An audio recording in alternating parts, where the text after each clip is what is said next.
Sir hello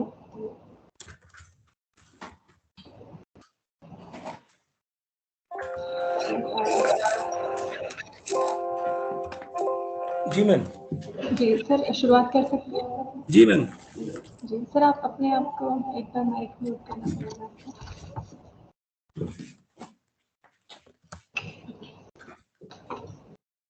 Picture is blurred.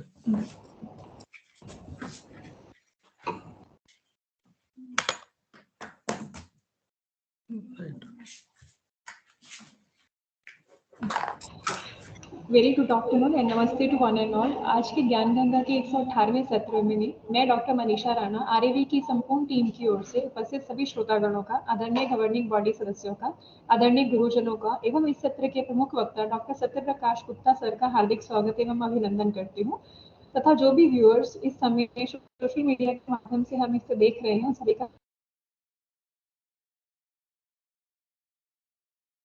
पद्म भूषण वैद्य doctor Devendra Triguna ji sir, governing body RAV, आदरणीय doctor Manoj Mistry ji, adviser Ayurveda, ministry of AYUSH तथा वैद्य कौस्तुभ उपाध्याय जी, आयुर्वेद सलाहकार, मिनिस्ट्री ऑफ आयुष तथा निर्देशक आरएवी के बहुमूल्य मार्गदर्शन एवं सहयोग के लिए उनका हार्दिक धन्यवाद एवं प्रणाम करती हूँ। आज के ज्ञान गंगा वेबिनार के लिए प्रमुख वक्ता डॉक्टर सत्यप्रकाश गुप्ता सर हैं, जो कि 1 दशक से भी ज्यादा समय से राष्ट्रीय आयुर्वेद विद्यापीठ के साथ जुड़े हुए हैं तथा काय चिकित्सा में एक कुशल चिकित्सक एवं गुरु हैं। सर गुरु शिष्य परंपरा से जुड़े हुए हैं, जिन्होंने अनेक शिष्यों को मार्गदर्शित किया है और उन्हें कुशल चिकित्सक बनने की प्रेरणा भी दे चुके हैं। आप काय चिकित्सा के प्रमुख गुरु हैं। सर ने बैचलर्स डिग्री ऑफ साइंस एवं बीएमएस की डिग्री तथा डिप्लोमा इन योगा एजुकेशन, ये सभी विख्यात डिग्रियां प्रख्यात college Rishikul government Ayurveda college Haridwar Uttarakhand से प्राप्त की है। सर मुख्यतः मुरादाबाद से हैं और आयुर्वेद जगत से तकरीबन 35 साल से जुड़े हुए हैं और अनेक जटिल रोगों से लड़ने के लिए रोगों से मुक्त किया है। सर एक बार पुनः मैं आपका संपूर्ण टीम की ओर से स्वागत करती हूँ एवं आपसे निवेदन करती हूँ कि सभी श्रोतागणों को अपनी अमूल्य वाणी द्वारा लाभान्वित करें। Welcome sir.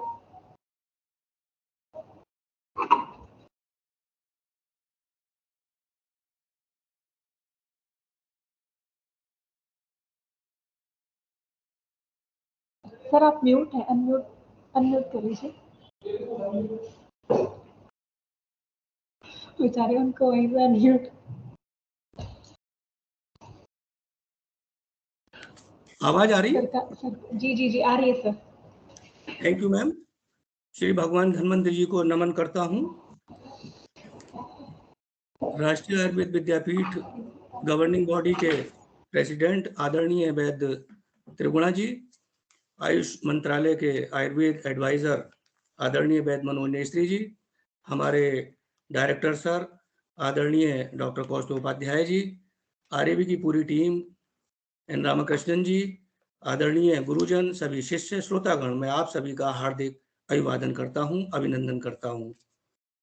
ये आज का जो मेरा प्रेजेंटेशन है टाकायसु आर्थराइटिस, ये इस तरीके से हमें इसका माइंड मेकअप करना है कि simply A case of hypothyroidism induced obesity presented in our clinic. A female case aged about 38 years, having 5 feet 3 inch height and 84 kg weight, she presented to you with the hypothyroidism induced obesity with hypertension. She was complaining of fever, malaise and restlessness, weakness, bilateral shoulder pain, chest pain. There were so many complaints. तो इसमें ये presentation है जो टाकायसु arthritis है, उसकी pulse feel नहीं हो रही थी। आज का जो ये केस है, ये पल्सलेस डिजीज की प्रेजेंटेशन है।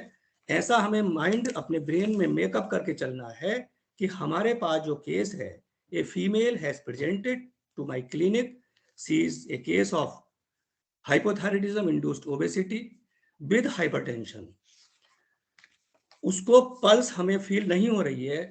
Her radial artery, carotid artery and posterior tibial artery pulsation is not felt. तो इसी पल्सलेस और टाकायसु आर्थराइटिस का ही आज का हमारा डिस्कशन है। इसको हमने ट्रीटमेंट दिया एंड 1 महीने के अंदर ही इसको रेस्पॉन्स तो मिलने लगा, all the symptomatic symptoms were relieved but pulse was not felt. Up to the 7th month of management pulse नहीं आ रही थी। 7-8 महीने बीतने के बाद फिर अटेंडेंट और पेशेंट ने हमसे कहा कि सर कभी कभी पल्स फील होने लगी है। तो हमारे मन, am I audible? Hello hello hello? Yes, yes. Yes, sir. You are audible.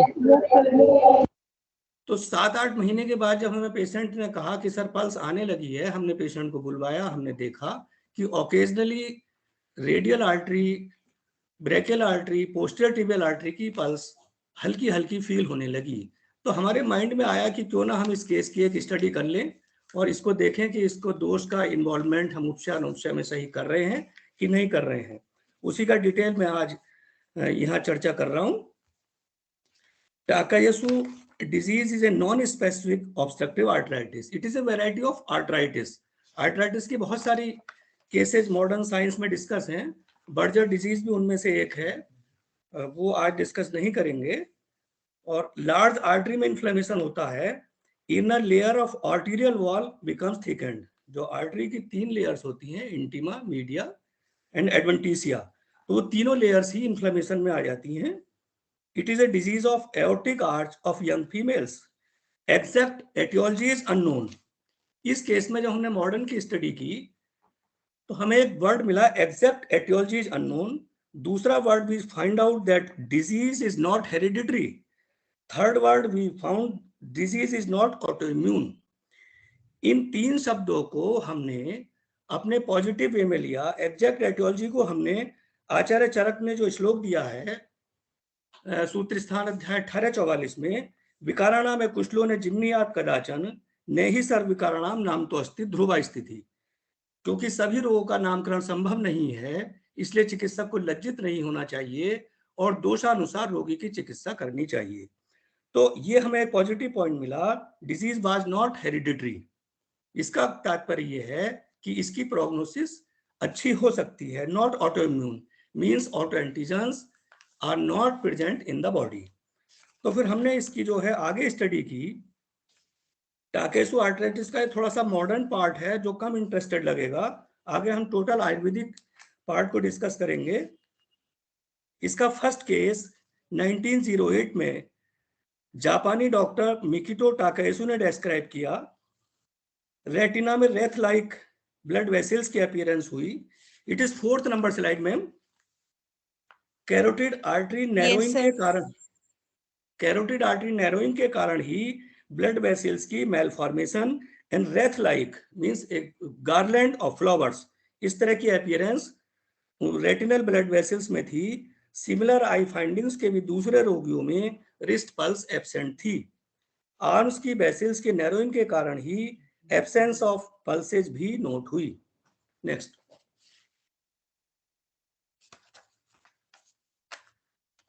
Clinical features जो बुक्स में मेंशन हैं, in its initial stage constitutional symptoms may occur. These may include fever, malaise, anorexia, weight loss, night sweats. Means simply हमें ये ध्यान में रखते हुए इस केस की स्टडी करनी है कि हमारे पास एक हाइपोथायराइडिज्म इंड्यूस्ड ओबेसिटी का पेशेंट है और उसकी ये जनरल कंप्लेंट्स हैं, but her pulse is not felt only and she has come to us with a complaint of fever, malaise, anorexia, and slight weight loss, night sweats. These constitutional symptoms are then replaced by signs and symptoms secondary to involvement of the large arteries, particularly the aortic arch syndrome. Next. Next, please. Pathogenesis, according to modern, discuss कर रहे हैं। Carotid artery obstruction leads to cerebral ischemia, and carotid artery obstruction with cerebral ischemia, both these leads to blurred vision and syncope and dizziness. Subclavian artery inflammation leads to paresthesia, intermittent claudication, and loss of pulses of upper extremity. In some cases, pulmonary artery भी involve हो जाती है। एक word आता है modern medical science में, बहुत commonly सुनते रहते हैं, intermittent claudication. Intermittent claudication Berger disease में बहुत ज्यादा सुनने को मिलता है। It is mean marked by alternating periods of activity and inactivity. Patient थोड़ा सा चलने के बाद में रेस्ट लेता है। ये पेशेंट क्रॉनिक चेन स्मोकर होते हैं, वो बर्जर डिजीज से इसका दूसरा आर्थराइटिस की वैरायटी है। पैथोजेनेसिस में involvement of the arc vessels may be heralded by local pain and the presence of murmur. Next please, investigation.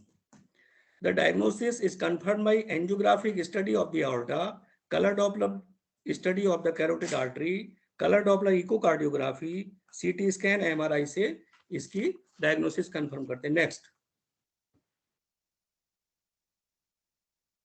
ये जो पिक्चर है, ये पिक्चर हमने इंटरनेट से ली है और ये केवल ये समझाने के लिए है कि नॉर्मल एओर्टिक आर्च और इन्फ्लेम्ड एओर्टिक आर्च में क्या अंतर है। तो इस तरह का जो आर्क ऑफ एओर्टा था वो इस तरह का इन्फ्लेम्ड था और इधर दूसरी साइड में इन्फ्लेम्ड कैरोटिड आर्टरी। हम ये इस तरह का अनुमान लगा सकते हैं। नेक्स्ट, कंपैरिजन चार्ट है ये नॉर्मल आर्टरी का और विद टैकाइसो आर्थराइटिस का। Next please. Treatment in modern science, no satisfactory treatment in modern medical science. Although some studies have shown that steroid therapy may alleviate some of the constitutional symptoms of this disease. Reconstructive vascular surgery mentioned, but results are not good. Prognosis, there is no evidence that treatment improves life expectancy. Harrison Principles of Internal Medicine की book के 10th addition में ये mention है, the disease follows A relentless course, the disease is merciless and death occurs from congestive heart failure or stroke, usually within diagnosis of 5 years. There is no evidence that treatment improves life expectancy. ये बड़ी निराशाजनक बातें रोगी के लिए modern की Harrison practice of medicine में mention है। अब इसका थोड़ा आर्थराइटिस की नेक्स्ट प्लीज। सर ये नेक्स्ट स्लाइड जी, नॉन इन्फेक्शियस आर्थराइटिस। ये इसकी जो नॉन इन्फेक्शियस आर्थराइटिस के वैरायटीज हैं, Wegener granulomatosis, temporal joint cell arthritis, hypersensitivity, allergy, leukocytoclastic vasculitis. इसमें से एक वेजनर्स ग्रेनुलोमेटोसिस का केस भी मेरे पास चल रहा है और टाकाइसो आर्थराइटिस का ये मेरी प्रेजेंटेशन है। बर्जर डिजीज भी समाज में क्रॉनिक चेन स्मोकर्स में बहुत देखने को मिलती है। नेक्स्ट, अब यहां से हमने इस पेशेंट की केस हिस्ट्री, ये अभी तक का पार्ट जो था ये थ्योरेटिकल पार्ट था इस डिजीज का। अब यहां से हमने इस पेशेंट की केस स्टडी शुरू की है। ये पेशेंट जो हमारे पास प्रेजेंट हुआ in the month of September in the year 21। Central chest pain, insomnia, palpitation, headache, bilateral shoulder pain, constipation, gaseous abdomen, fatigue and letharginess with dyspnea. Next, please. History of present illness. Patient is suffering from the above mentioned complaints for the last 6 years. She took treatment from various institutions and hospitals and got no relief. Then she came to my clinic for the treatment on 18 September 21. History of past illness. Patient is a known case of hypothyroidism induced obesity with hypertension. Family history में not significant. Next. रोगी परीक्षा, radial artery, posterior tibial artery and carotid artery pulsation इस रोगी की हमें नहीं मिली। Heart beat was 86 per minute and blood pressure was 160 by 110 measured in calf region by electronic स्फिग्नोमेनोमीटर। इस रोगी की हमने 10वीं परीक्षा का भी अध्ययन किया काफी डिटेल में। अभी भी हम इसकी आपस में डिस्कशन बच्चों से करते रहते हैं। इस रोगी की प्रकृति में कफ पित्त है और सार मेदसार है, प्रमाण सामान्य, क्योंकि हाइट नॉर्मल थी इनकी। और साथ में हमने आगे ट्रीटमेंट में डिस्कस करेंगे, साथ में इनको मध्यम रखा क्योंकि भल्ला तक हमने इनको देने की कोशिश की थी because patient was not responding to the arm management but Bhalla तक did not suit। तो इसके साथ में हमने मध्यम श्रेणी में रखा है। व्यायाम शक्ति अल्प है due to the obesity and hypertension. विकृति कफवात प्रधान त्रिदोषज है संघनन स्थूल है, सत्व मध्यम है। पहले क्रोध था, अब औषधि भी ले रही हैं, तो इसलिए सत्व को हमने मध्यम में रखा है। आहार शक्ति अल्प है और इनकी एज 38 ईयर्स है। अष्टविध परीक्षा में पल्स नॉट पैल्पेबल, मल अल्प, शब्द सामान्य, and palpable conjunctiva looks anemic, urine normal, tongue coated, and touch was soft, and face was normal. But face was not normal. It is wrong. Face was arati and art. She was very restless. ये गलत लिखा हुआ है अष्टविध परीक्षा में। Facial expressions were आर्ट and अरति।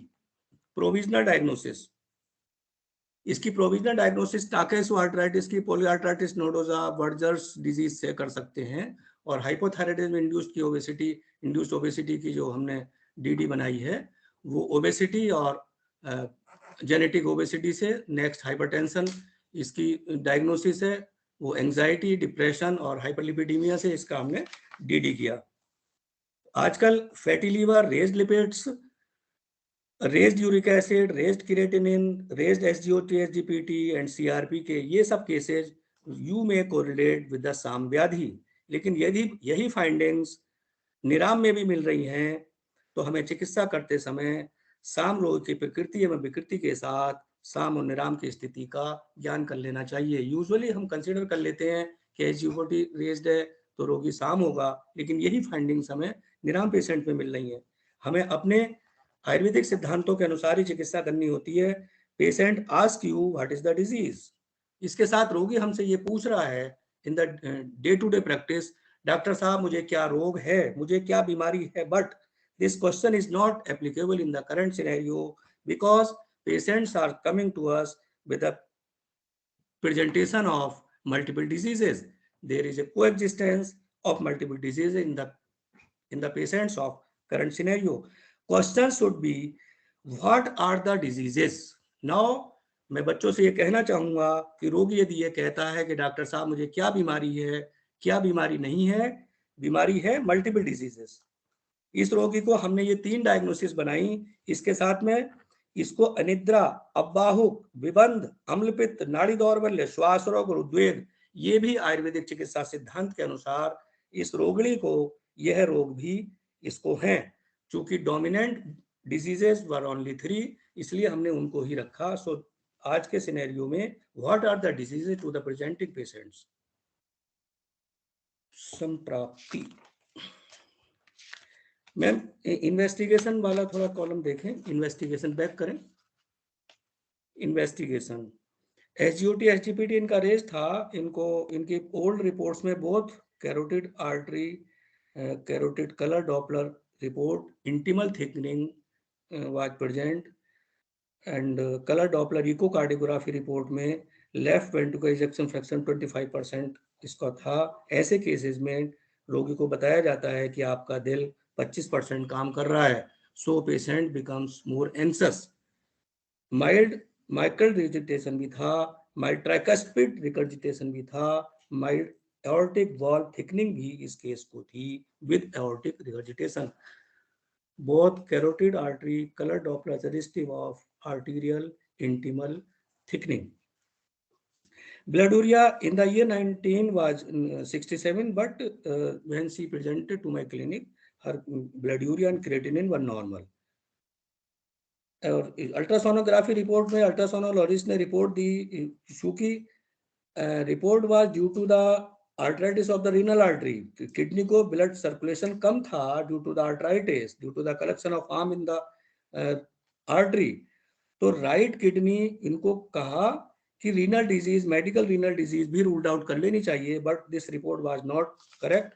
Normal colour Doppler study ये थी। इन्वेस्टिगेशन के नेक्स्ट पॉइंट में थायराइड थोड़ा सा इनका इंक्रीज था 9.37 और बाद rest of the report was normal. Next इनका अल्ट्रासाउंड जो था एब्डोमेन का, उसमें भी एक इस तरह की रिपोर्ट आई कि क्रॉनिक किडनी डिजीज एक रिपोर्ट में लिखी, but disease was not chronic kidney disease, disease was due to the involvement of the renal artery. अब हम संप्राप्ति की चर्चा करेंगे। नेक्स्ट में पैथोजेनेसिस, हाइपोथायराइडिज्म इंड्यूस्ड ओबेसिटी की जो संप्राप्ति है, मिथ्याहार विहार ने आम की उत्पत्ति की, आम की उत्पत्ति से मंदाग्नि हुई, मंदाग्नि और आम की उत्पत्ति से कफ की वृद्धि हुई, and it leads to obstruction in the स्रोतस, obstruction in the channels. All these leads to derangement of the Vata humor. All these leads to deficient secretion of the digestive juices and enzymes. मेद का पाचन reduce हुआ और मेद का पाचन कम होने से मेद का संचय हुआ।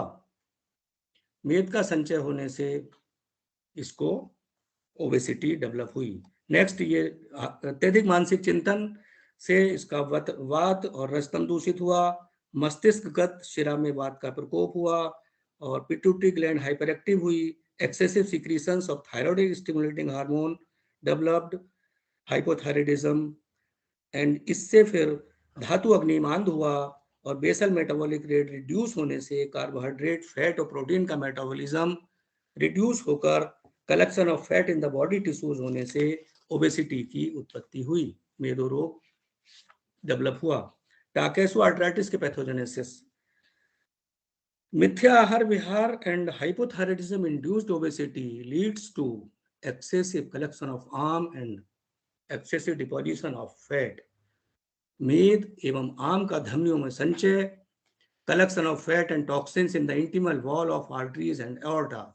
It developed swelling of the arteries, धमनी शोथ, and the name known as Takayasu arthritis. रक्तगत वात की संप्राप्ति हमने की, मेदो रोग से भी रक्तगत वात बनता है, अत्यधिक मानसिक चिंतन से भी रक्तगत वात की उत्पत्ति हुई, and in this case Takayasu arthritis itself is also a cause to develop hypertension. Now in the current scenario we must know that according to the Times of India survey report by Cardiological Society of India reveals that 42% of the population suffer from uncontrolled hypertension despite medication. और जून 2021 में Europe society of cardiology ने भी baseline blood pressure की 140/90 mmHg कर दी है। इसलिए हम आयुर्वेदाचार्य को कंधों पर यह वजन आ गया है, यह हमारे लिए एक जिम्मेदारी, रेस्पॉन्सिबिलिटी आ गई है कि इन बचे हुए 42% केसेज को भी हम अपने आयुर्वेद से ठीक करें, and we are getting a very good results in our clinic with the malignant hypertension also. तो ये मेदो रोग का मैम अभी पिछला था ये, चलिए नेक्स्ट। अभी इसमें चर्चा के जो मुख्य बिंदु हैं, दोषों की अंशंस कल्पना का भी हमने इस केस में स्टडी किया है और सट क्रिया काल का भी स्टडी किया है, निदान पंचक का भी स्टडी किया है। तो इस केस की जब हमने संप्राप्ति की स्टडी की तो सट क्रिया काल का अध्ययन करते समय रोगी तो हमारे पास भेदावस्था में आया। Now patient is coming to us in the stage of complexity.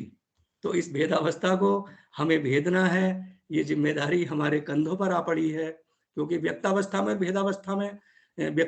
बाद भेदावस्था में रोगी हमारे पास आ रहा है। इसलिए हमारे ऊपर ये बहुत बड़ी जिम्मेदारी है कि how we have to tear this stage of complexity with our medication. निदान पंचक में जो अध्ययन करते हैं वो निदान पूर्व रूप उपसर्ग संप्राप्ति का अध्ययन करते हैं। तो इस केस में हम संप्राप्ति में एक सामान्य संप्राप्ति का शब्द हम टेक्स्ट बुक में अध्ययन करते हैं, दूसरा शब्द है स्पेसिफिक पैथोजेनेसिस, विशिष्ट संप्राप्ति। तो विशिष्ट संप्राप्ति में हमने विकल्प, प्राधान्य और बल, इन 3 संप्राप्ति का अध्ययन इस केस में किया। विकल्प में हम दोषों की अंशंस कल्पना करते हैं और प्राधान्य संप्राप्ति में अनुबंध या अनुबंध दोष की कल्पना करते हैं, जो कि इस केस में कफ और आम अनुबंध दोष के रूप में है। और बल की संप्राप्ति में निदान, पूर्व रूप और रूप का हम ध्यान रखते हैं। What are the causative factors, what are the prodromata and what is the symptomatology in the presenting case and what is the force of all these things. ये बल संप्राप्ति में हम करते हैं। इन सब चीजों का हमें रोगी के प्रोग्नोसिस में बहुत ज्यादा लाभ मिलता है।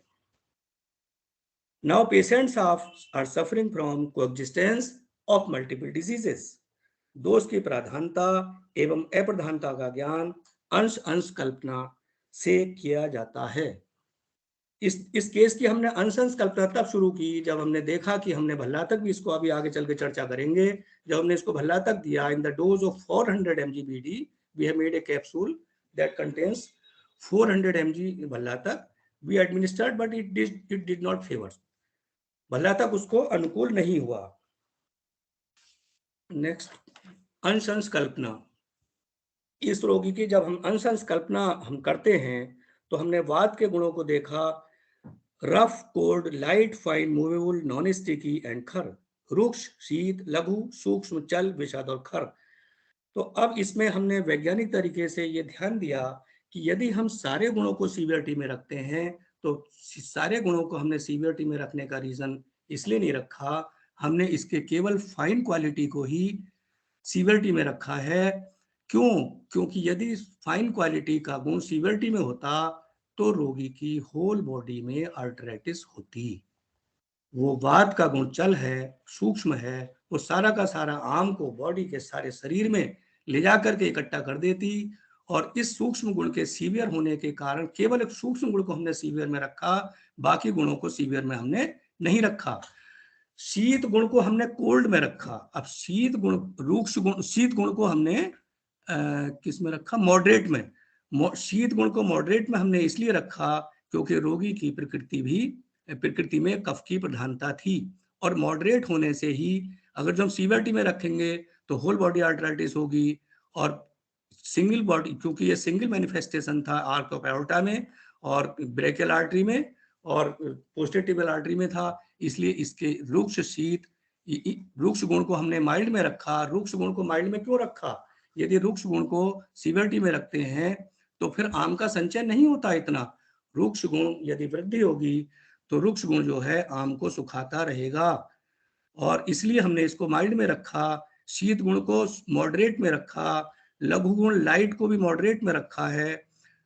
लघु गुण को हमने सीवियरिटी में क्यों नहीं रखा? लघु गुण को सीवियरिटी में इसलिए नहीं रखा क्योंकि होल बॉडी आर्थराइटिस नहीं है, और हमने सूक्ष्म स्रोतों में जाने के कारण ही वो जो हमारा रसमय स्रोतस है जहां आर्टरीज में इस काम का संचय हुआ है, हमने केवल सूक्ष्म गुण को ही सीवियरिटी में रखा है, इसलिए क्योंकि सूक्ष्म स्रोतों में ही वायु का सूक्ष्म गुण प्रवेश किया। अन्यथा वायु के सूक्ष्म गुण को यदि हम माइल्ड और मॉडरेट में रखते हैं तो सूक्ष्म स्रोतों में आम का प्रवेश कैसे होगा? आम का प्रवेश ही नहीं होगा। और चल गुण को हमने मॉडरेट में रखा, विशद गुण को भी हमने मॉडरेट में रखा। इन सबको गुणों की कैलकुलेशन करते समय हमने रोगी की प्रोग्नोसिस का भी ध्यान रखा। अब पित्त पर आते हैं। जब हमने ये अंशंस कल्पना हम बीच बीच में सोचते रहते थे रोगी के बारे में, लेकिन इसका विचार हमने और ज्यादा डीप स्टडी इसलिए की क्योंकि हम इसको भल्ला तक देना चाहते थे। एंड व्हेन वी एडमिनिस्टर्ड भल्ला तक, after administration of the perhaps 10 days, she complained of pitta humour विशेषण सिम्टम्स। डॉक्टर साहब मुझे तो जो है बहुत चक्कर आ रहे हैं, डॉक्टर साहब मेरे शरीर में तो बड़ी गर्मी है, डॉक्टर साहब मुझे तो जो है दाने भी निकल आए हैं, मुझे गर्मी बहुत बढ़ गई है। अब ये एक अनुपचय हमें प्राप्ति हुई, पित्त की वृद्धि से अनुपचय की प्राप्ति हुई। लेकिन मैं बच्चों से ये कहना चाहूंगा कि यदि चिकित्सा करते समय आपको अनुपचय मिल रहा है, don't be nervous, you reanalyse the analysis of prakriti and vikriti in the patient. इसको हमें भल्ला तक सूट नहीं करा, हम निराश तो हुए, लेकिन हमें रोगी की प्रकृति में पित्त का एनालिसिस करने का मौका मिला, और पित्त के एनालिसिस से हमने ये फाइंड आउट किया कि पित्त भी इनको है, इनकी प्रकृति में पित्त है, तभी इनको जो है भल्ला तक सूट नहीं हुआ। यदि प्रकृति में पित्त बिल्कुल ना होता, या विकृति में भी पित्त का कुछ अंश रहा होगा, विकृति में यदि पित्त का बिल्कुल भी अंश ना रहा होता तो इनको भल्ला तक सूट कर जाता। स्नेह गुण हमने माइल्ड में रखा, तीक्ष्ण, उष्ण, द्रव, अम्ल, द्रव तक हमने गुणों को माइल्ड में रखा, मॉडरेट और सीवियरिटी में नहीं रखा। Why kept these unctuous, sharp, hot, liquid and liquid quality in the mild? Why we did not keep these qualities in the moderate and severe? Because यदि ये गुण मॉडरेट और सीवियरिटी में होते तो पित्त की मॉडरेट और सीवियरिटी के ये गुण रोगी में आम का संचय नहीं होने देते, जठराग्निमांद नहीं होने देते, और रोगी को जो हम ये प्रेजेंटेशन दे रहे हैं टाकेसो आर्थराइटिस नहीं होती। तो इसलिए इनको माइल्ड में ही रखना उचित समझा, और अम्ल को हमने मॉडरेट में रखा, किसी भी गुण को हमने सीवियरिटी में नहीं रखा है। इसमें विद्वान गुरुजन इस चीज को और ध्यान दें, इसमें कहीं कोई कमी मिले तो हम डिस्कस करेंगे। अम्ल गुण को हमने मॉडरेट में रखा क्योंकि अम्ल गुण से ही उसके सिम्टम्स हमें मिले। Now we come to the kapha humour. कफ ह्यूमर के गुण जो हैं गुरु, शीत, मृदु, स्निग्ध, मधुर, स्थिर, पिच्छल। इस केस में हमने कफ का अध्ययन करते समय ये फाइंड आउट किया कि इसका कफ का जो गुरु गुण है वो हम सीवियरिटी में रख रहे हैं। कफ का गुरु गुण सीवियरिटी हमने क्यों रखा है? क्योंकि रोगी को कफ की विकृति गुरु गुण के कारण, गुरु गुण को क्यों रखा है हमने सीवियरिटी में? क्योंकि मेदो रोग है। यदि कफ के गुरु गुण को माइल्ड और मॉडरेट में रखेंगे तो आम का संचय नहीं होगा और ओबेसिटी नहीं डेवलप करेगी। देन शीत गुण पर हम आते हैं, तो शीत गुण भी हमने सीवियरिटी में ही रखा है इस रोगी का अग्निमांद और आम के कलेक्शन के कारण, क्योंकि अग्निमांद था। मृदु गुण सॉफ्ट को भी हमने सीवियरिटी में रखा है क्योंकि स्किन टेक्सचर और ओबेसिटी के कारण। स्किन टेक्सचर व सॉफ्ट, तो इसको हमने मृदु गुण को भी हमने सीवियरिटी में रखा है। स्निग्ध अंगटसनेस, इसको हमने माइल्ड में रखा है। क्यों? क्योंकि कुछ हम पैथोजेनेसिस जो पैथोलॉजी में हमें रिपोर्ट्स मिली वो लिपिड्स नॉर्मल थे, तो लिपिड्स नॉर्मल का हमने इसको जो इसका अंगटस गुण है, स्निग्ध गुण है, वो हमने माइल्ड में रख दिया। यदि हम सारे ही गुणों को सीवियरिटी में रखेंगे तो हमें भला तक तो मरीज को सूट नहीं करा, दैट अनुपशय वाजे उपशय फॉर अस। तो स्निग्ध गुण भी माइल्ड में रखा, तो इसलिए रखा कि यदि सारे गुणों को आप सीवियरिटी में रखेंगे तो रिजल्ट ही नहीं मिलेगा, और यदि सारे गुण कफ के सीवियरिटी में होंगे तो पेन आर्थराइटिस हो जाएगी और ये केस याप्य और प्रत्याख्य में चला जाएगा कष्ट साध्यता से। Then we come to the sweet quality of the humor, of the cough humor. Now we kept this quality in the mild also. Why we kept this sweet quality in the mild form? Because patient blood sugar was normal. इस report से हमें blood sugar normal से patient के कफ के sweet गुण को mild में रखना पड़ा। We could not kept this kapha humour moderate and severe quality. अब नेक्स्ट हम आते हैं स्थिर गुण पर। स्थिर गुण को भी हमने मॉडरेट में रखा, इमूवेबल, क्योंकि स्थिर गुण भी यदि सीवियरिटी में होता तो कफ जहां जाकर इकट्ठा हो जाता, आम को हमें निकालने में कठिनाई होती, वो तो जम जाता है, वो तो एक जगह पे स्थिर हो जाता है। इसलिए उसको भी हमने मॉडरेट में रखा। माइल्ड में क्यों नहीं रखा? माइल्ड में इसलिए नहीं रखा, यदि माइल्ड में रखते हैं तो शायद दोष के होने की संभावना नहीं होती, रोग के होने की संभावना नहीं होती। पिच्छिल, stickiness of the kapha humour, इसको हमने पिच्छिलता को भी हम सीवियरिटी में रख रहे हैं। अब इसमें विद्वान चिकित्सकगण मनन करने की आवश्यकता है। रोग के कारण, because due to the disease, this stickiness of the cough humor we kept in the severe form. क्योंकि स्टिकीनेस का तात्पर्य ये है कि सीवियरिटी में रखा क्योंकि हमें जो है 7 महीने तक रोगी की पल्स में कोई रिलीफ नहीं मिला। उसके अटेंडेंट और पेशेंट भी यही कहते रहे कि डॉक्टर साहब नाड़ी नहीं आ रही है, and we were so nervous. सट क्रिया काल, ये सट क्रिया काल में हमें संचय प्रकोप में तो पेशेंट हमारे पास आता ही नहीं है। Now patients are not coming in the form stage of accumulation of humour और विशिएशन ऑफ ह्यूमर और stage of dissemination of humour, stage of localisation of humour और stage of manifestation. No, patients are coming in the stage of complication. Very rarely patient is coming in the stage of vitiation, very rarely. 99% patients इधर northern India, UP और मुरादाबाद की तो मैं बात कर सकता हूँ कि पेशेंट जो हैं स्टेज ऑफ भेदावस्था में आ रहे हैं, और हमें भेदावस्था के लिए अपने रामबाण को भेदने के लिए, to tear this stage of complication, भेदावस्था को भेदने के लिए हमें अपने रामबाण को तैयार रखना है। यह पेशेंट हमारे पास भेदावस्था में आया। विकल्प प्राधान्य और बल संप्राप्ति की चर्चा हम कर चुके हैं। एक छोटी सी चर्चा यहाँ हम ये कर लेते हैं कि दोषों का जो वो आचार्य चरक में वृद्धतर, वृद्धतम, वृद्ध हम ये नाम सुनते रहते हैं और इनको हम नॉन एप्लीकेबल समझ के छोड़ देते हैं।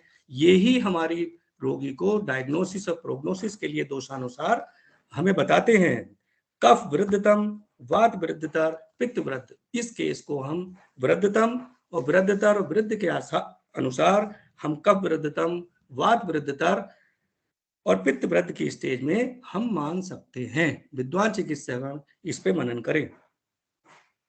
ये सब जो कफ वृद्ध, वात वृद्धतर, पित्त वृद्धतम, ये सब stage, all these are practical, और कहीं ना कहीं ये पेशेंट्स हमें डेली अपनी क्लिनिक में हमें अवेलेबल होते हैं, लेकिन हम इन चीजों पर अपने अल्प ज्ञान के कारण ध्यान नहीं देते। यदि हम ध्यान दें तो ये सारे के सारे चीजें ये प्रैक्टिकल हैं और पेशेंट्स हमें मिलते हैं। बच्चों को इस तरफ विशेष ध्यान देने की आवश्यकता है, क्योंकि अब वृद्धतर, वृद्धतम और वृद्ध, ये all these words written in the Acharya Charak book, these are 100% practical. ये चरक सूत्र 17वें अध्याय में इसका वर्णन है। आप चरक सूत्र चैप्टर 17 से इसका अध्ययन कर सकते हैं और इसको प्रैक्टिकल स्टडी कर सकते हैं कि हमें हमारे पास आने वाले रोगी में कौन से दोष वृद्धतम है, क्योंकि उस वृद्धतम जिसको कि अनुबंध दोष कहा गया है, जिसको कि प्राधान्य दोष कहा गया है, अब पेशेंट को डिजीज के अनुसार ट्रीट नहीं करना है, रोगानुसार is not the way to treat the patients of current scenario, only दोषानुसार। What is the manifestation? The manifestation is kapha vriddha, then you treat कफ वृद्ध। आगे हम आशा कर्स की भी चर्चा करेंगे। In between of the management, this patient told me that doctor साहब गर्मी बहुत लग रही है। कभी कभी इस रोगी ने हमसे ये भी कंप्लेंट करी, डॉक्टर साहब घबराहट बहुत हो रही है, डॉक्टर साहब मुझे चक्कर आ रहे हैं। But we did not move for the shaman of pitta dosha, क्योंकि हमने कफ की चिकित्सा करनी थी, वात की चिकित्सा करनी थी। इसलिए यदि अप्रधान दोष की चिकित्सा कर रहे हैं तो रोगी के लक्षणों के ऊपर ज्यादा ध्यान ना दें। हाँ, जो लक्षण उसका उग्र है, आचार्य सुश्रुत ने भी लिखा है, आप लोग आचार्य सुश्रुत का भी अध्ययन करें। 21-31 अध्याय में वो श्लोक पूरी मेडिकल साइंस को कवर कर रहा है, आप लोग नोट कर लीजिए। सुश्रुत सूत्र स्थान में बार बार इस चीज को दोहराता रहता हूं अपने आयुर्वेदिक चिकित्सकों के साथ जब कभी चर्चा होती है, कि सुश्रुत सूत्र अध्याय 21/31 का जो श्लोक है, तत्र वायो पित्त स्थानगतस्य पित्तवत् प्रतिकार है, पित्तस्य च कफ स्थानगतस्य कफवत् और वातस्य च वात स्थानगतस्य वातवत्। This verse is covering whole of the medical science. वैसे तो आचार्य चरक, सुश्रुत और भागवत के सभी श्लोक हमारे लिए बहुमूल्य हैं, लेकिन उसमें से कुछ श्लोक ये ऐसे हैं कि जिनके बिना हम चिकित्सा आयुर्वेद की नहीं कर सकते। Not only Ayurveda but the current scenario are coming, you have to remember, you have to follow this Sushruta अध्याय 21-31 एंड चरक सूत्र 1844, 18/44 चरक। ये बहुत इंपॉर्टेंट श्लोक है। अब छोटी सी चर्चा हम एक आम की करेंगे इसमें। आम जो है, next please, next please ma'am, next please ma'am. Hello, next है सर आम का। आम की चर्चा करेंगे। It is this slide is 25 not visible. Sir, is it visible? It is visible on Niran Panchak only. Arm is not visible to me. If it is visible to you, then I am proceeding. Sir, actually, we have joined two mobiles also. It's visible to us.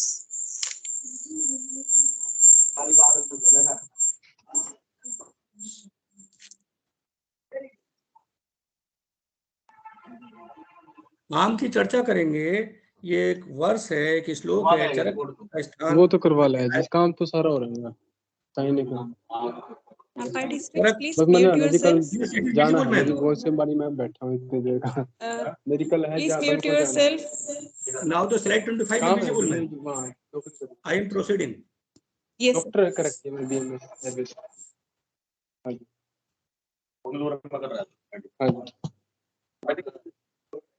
Store नहीं करता, BMS doctor ही कर रखे मैंने आयुर्वेदा वाली।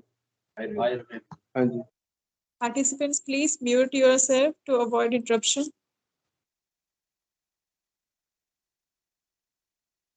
Yes, sir, it's muted.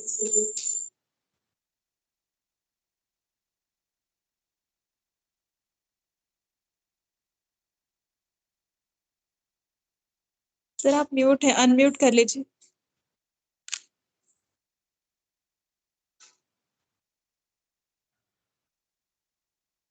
Fine sir. जठराग्नि दौर्बल्य से आमाशय में जो आहार पूर्ण रूप से नहीं पचता, वह अपक्व अन्न संचित होने पर कुछ काल के पश्चात आमरस में परिवर्तित हो जाता है। सभी इस चीज को जानते हैं। यह आम क्या है आजकल के करंट सिनेरियो में जो हम सुनते रहते हैं, मॉडर्न के वर्ड्स हम सुनते रहते हैं, अंग्रेजी में सुनते रहते हैं, free radicals, toxins, antigens, histamines, oxidants, all these words are known as aam. आम का उत्पन्न होना आमाशय में होने वाले सुक्त पाक पर निर्भर करता है। अपक्व अन्न में संधान की क्रिया होकर उसमें सुक्त भाव उत्पन्न हो जाता है। सुक्त पाक होने के पश्चात वह आम रस दो भागों में विभक्त हो जाता है, स्थूल आमरस और सूक्ष्म आमरस। ये एक थ्योरेटिकल स्टडी हमने की है आम की, जो कि हमें डे टू डे प्रैक्टिस में पेशेंट्स मिलते हैं। स्थूल आमरस के पेशेंट्स हमें जो मिलते हैं वो कफज, अम्लपित्त और fatty liver, excessive formation of the fatty acids के कारण हमें जो है पेशेंट्स मिलते हैं। और ये पेशेंट्स आमाजीर्ण, विसर्गाजीर्ण और विदग्धाजीर्ण के भी केसेस मिलते हैं। और सूक्ष्म आमरस से जो बीमारियां बनती हैं वो डीप वेन थ्रोम्बोसिस, जिसको हमने पहली वेबिनार में डिस्कस किया था 1-2 साल पिछले साल, और वेरिकोज वेन, डीबीटी, arthritis, uric acid, creatinine raise, hyperlipidemia, ये सब सूक्ष्म आमरस से बनते हैं। तो इस तरह से इस रोगी में सूक्ष्म आमरस से रस रक्त में शोषित होकर प्रसर करता हुआ अपटू ग्रंथि और धमनियों पर प्रभाव डालकर टाकायसु आर्थराइटिस रोग को उत्पन्न किया। अब इस आम के विषय में एक श्लोक हम सुनते रहते हैं, स्रोतोरोध बलभ्रंश गौरव अनिल मूर्ता आलस्य अपक्ति निष्ठीव मलसंग अरुचिक्लमा। ये बड़े क्लासिकल सिम्टोमेटोलॉजी है जो कि हमें आम के विषय में पूरी व्याख्या बताती है। हमें अपने तरफ से कुछ करने की जरूरत नहीं है, शास्त्रों में प्रैक्टिकल पूरा दिया हुआ है।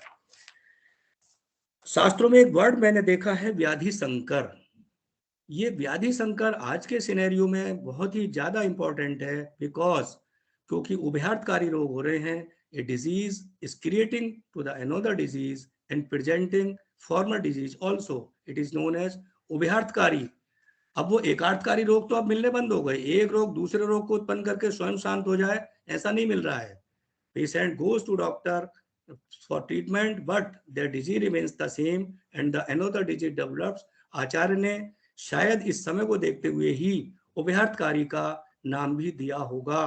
तो अब हमें बच्चों इस उभयार्थकारी रोग को, एक रोग दूसरे रोग को उत्पन्न कर रहा है और स्वयं भी विद्यमान रहता है, इस उभयार्थकारी रोगों की उपलब्धि में हमें अपनी भेद रोगी की भेदावस्था को टीयर करने के लिए, उसकी भेदावस्था को डिस्ट्रॉय करने के लिए, उसकी भेदावस्था को कट करने के लिए अपना जो अनुबंध है और अनुबंध का सिद्धांत है वो हमें पूरा तैयार रखना है। In this case hypothyroidism induced obesity developed arm and arm developed Takotsu arthritis and Takotsu arthritis also developed hypertension.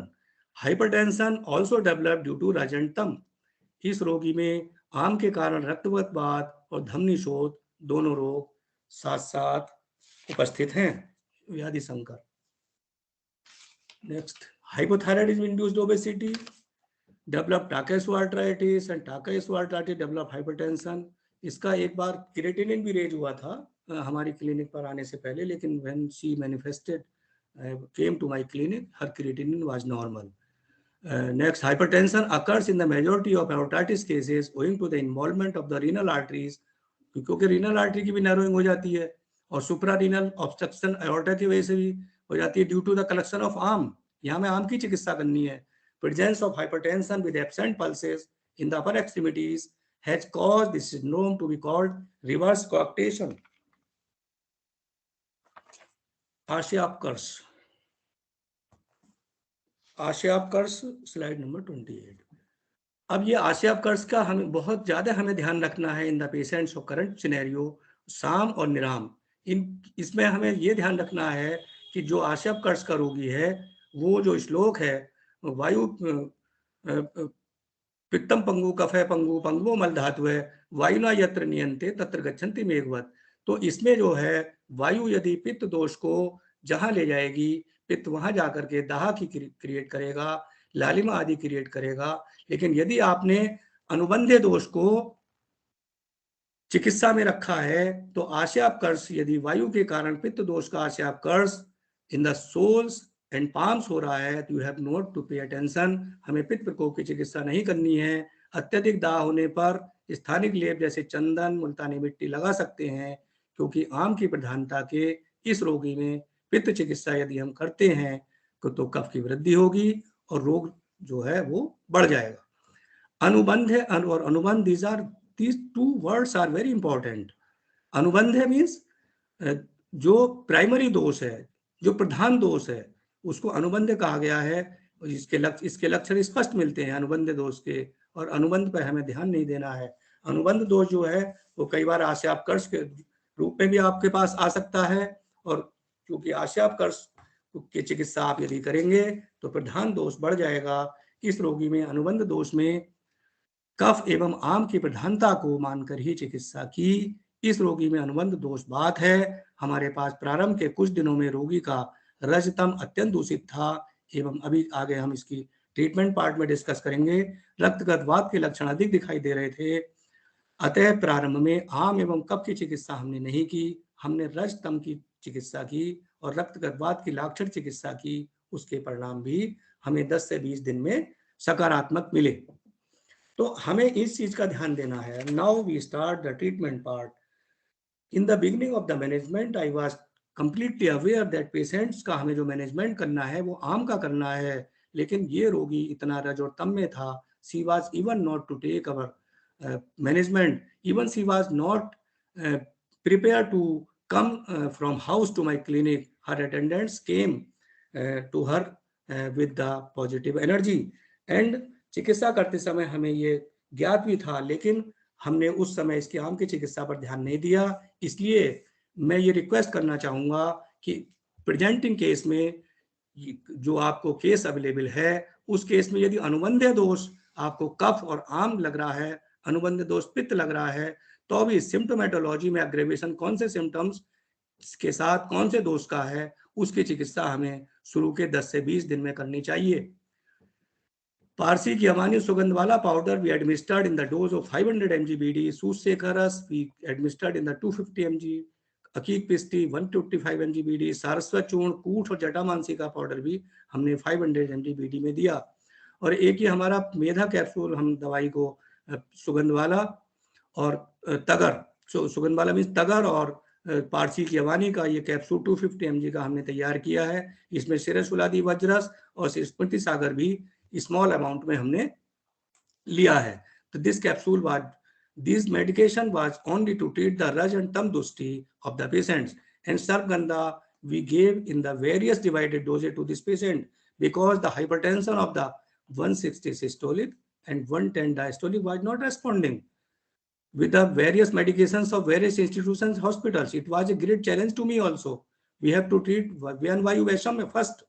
तो हमने सर्वगंधा 500 mg 1 BD, टैबलेट सर्वगंधा 250 mg 1 BD।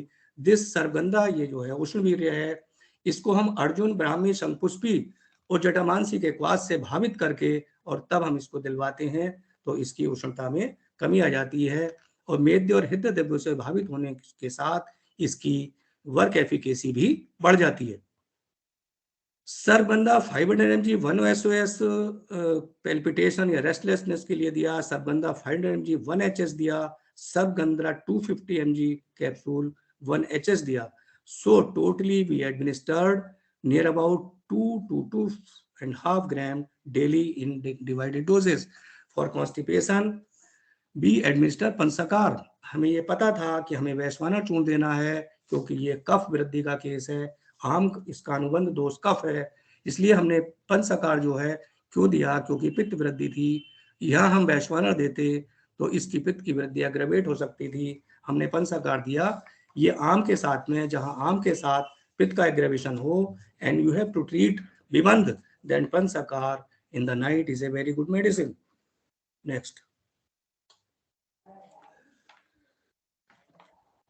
प्लीज 1-10-21। अब ये पेशेंट जो है ये हमारे पास प्रेजेंट हुआ 18 सितंबर 2021, then came to 1st October 21. Pulse not palpable. Pulse not felt up to the 7 month of the remedy. Pulse was not felt, but all the symptomatic improvement we obtained. तो हमने अक्टूबर में इसको फिर पेशेंट का थोड़ा सा रस तम शांत हुआ, तो पेशेंट ने ये भी हमसे कहा कि डॉक्टर साहब आप मुझे और जो दवाई आप देना चाहें वो दे दें. Then we started some terminally Arjunavar 6 gram by milk decoction method, and after 10 days we add Varunadiquat dry decoction, Manjistadiquat dry decoction in the dose of 20 gram by decoction method. It continued for 10 various days. फिर next 21/10 में इसका BP 140/86 था. BP तो इनका 10 दिन के बाद ही normal आ गया था. In the 12 of October it was 127/83. BP was recorded by in the calf region by electronic sphygmomanometer. It was not recorded by mercury sphygmomanometer. 21 अक्टूबर को पेशेंट ने फीवर की कंप्लेंट करी, और फीवर की कंप्लेंट के साथ हमने महासुदर्शन चूर्ण दिया डिकॉक्शन मेथड के साथ, और संजीवनी बटी 125 mg BD. फिर हमने इसको गोक्षुरादि गुगुलू स्टार्ट किया 5 mg BD. आरोग्य वर्धनी बटी 500 mg BD में हमने स्टार्ट की, और attendant asserts for BP is normal but pulse not palpable. For various days, for various months, this treatment was continued, but we could not felt pulse. So we were thinking, हम बार बार बच्चों के साथ ये discussion कर रहे थे कि हमें क्या करना चाहिए, and patient was not also going. Patient was having fully confidence, and then we administered Sudh Bhalatak 400 mg BD with plain water after meal in the date of 8 December 2021. तो 12 दिन के बाद पेशेंट हमारे पास burning epigastrium erythematous rashes with constipation की complaint लेकर के आया. फिर हमें जो है इसमें पित्त का प्रकोप देख करके हमें भल्ला तक रोकना पड़ा, लेकिन फिर हमने ये विचार लगाया कि इसको मेद और आम का हम ट्रीटमेंट कर रहे हैं, तो पित्त विशेषण क्यों? क्योंकि प्रकृति में इसका मतलब कहीं ना कहीं किन्हीं ना किन्हीं अंशों में और विकृति में भी पित्त की प्रधानता है. पित्त को भी हमें कंसीडर करना पड़ेगा.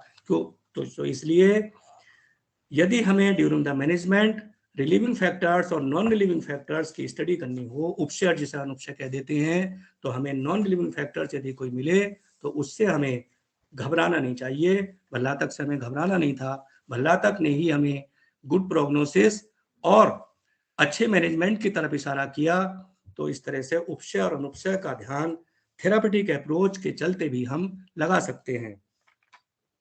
तो हमने यहाँ भल्ला तक रोक दिया रोगी का, और वैश्वाना चूर्ण 2 ग्राम और हरित की चूर्ण 2 ग्राम HS विद ल्यूकवार्म वाटर, इसको हमने आम और कफ के लिए यहाँ से शुरू किया. एक पेटेंट हमारा पाउडर है जिसको हम नाम दे देते हैं आम दोसर चूर्ण.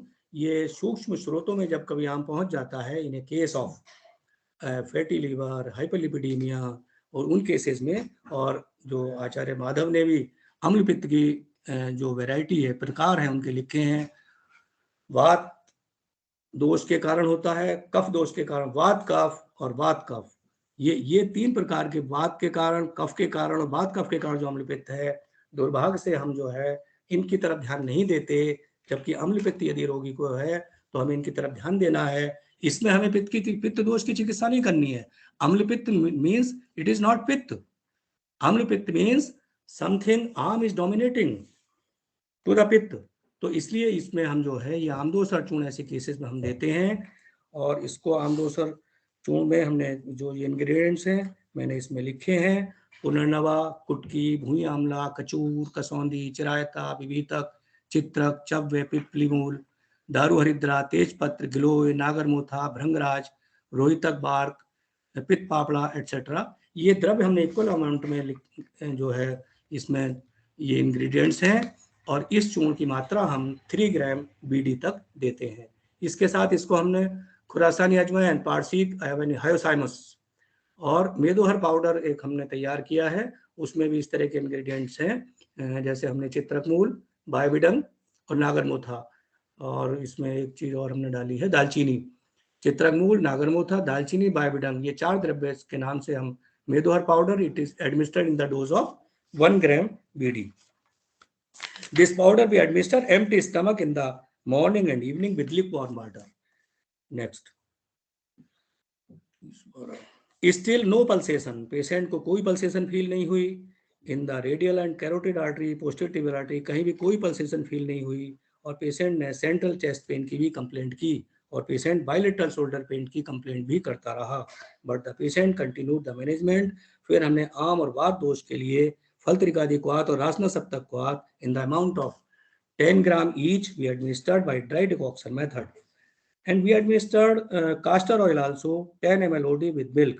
The rest of the treatment we continued in the same method up to the date of 12 May 2022. 10 days. इसमें हमें रोगी ने 12 मई 2022 को रोगी ने बताया, अटेंडेंट ने बताया कि mild pulsation in the radial artery is felt. कि डॉक्टर साहब हम बहुत खुश हुए कि जब मई में after a management of 8 month treatment attendant ने हमें बताया कि डॉक्टर साहब हल्की हल्की पल्स आने लगी है. हमें विश्वास नहीं हुआ उसका, फिर हमने बुलवाया उसको कि आप लेके आओ, तो उसका माइल्ड पल्सेशन जो थी रेडियल आर्टरी की फील थी. हमें बहुत खुशी हुई इस चीज से.